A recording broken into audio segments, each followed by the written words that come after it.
Ureditev ptujske mestne tržnice že od začetka spremljajo številni incidenti. Sporna je bila sečnja cigarovcev, ki je nasprotovalo več kot 4500 ljudi. Tudi objavljen razpis ni bil v skladu s pričakovanji mestnih svetnikov, ki so razpis razveljavili. Bistven problem so bili razpisni pogoji, ki so ustrezali samo enemu ponudniku.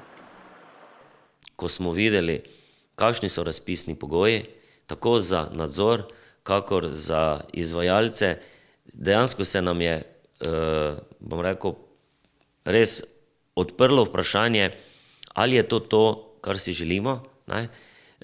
Glede na to, da je možno tudi bi bilo in-house naročila izvesti, ampak mi, ki smo se podpisali, moram pa res reči, da mislim, da tako enotno svetniške skupine, kot so se podpisale po te sklepe, ne vem, če se je zgodilo v zgodovini, res enotno, torej želeli smo razpis odpreti.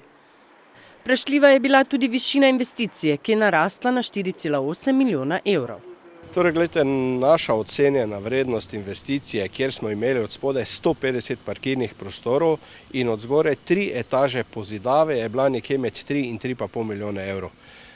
Torej, tukaj se bo pa delal samo plato in nek majhen prostor in nam seveda res ni jasno, odkot številka 4,8 milijona in kaj se bo pravzaprav počelo za 4,8 milijona.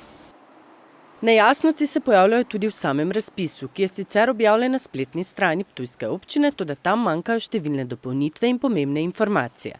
Te lahko zainteresirani najdejo na portalu javnih naročil, ki je kompleksen in za povprečnega uporabnika preveč zahteven. Kljub vsem nejasnostim in nasprotovanjem pa razpisa niso prekinili. Glede na to, da so podaljšali tudi rok za ponudbe, seveda je razpis teče. Je pa res, da je razpis možno prekiniti vse ali zaključiti ali končati brez izbora vse do trenutka, ko se podpiše pogodba. Tako da tu še je neki manevrski prostor. Župan njihovim odločitvam nasprotuje in vztraja, da je razpis zakonit. Razpis ne bo razveljavljen, ker za to ni nobenega razloga. To so mestni svetniki sicer zahtevali, vendar menim, da je to protizakonito, da to jemanje pristojnosti župana, tako da bomo se zdaj pridobili pravna mnenja in kaj bo pravna mnenja povedala, to bomo seveda tudi upoštevali. Pričakujemo lahko, da bodo na današnji seji mestni svetniki sklepe zoper razpis za ureditev mestne tržnice ponovno potrdili.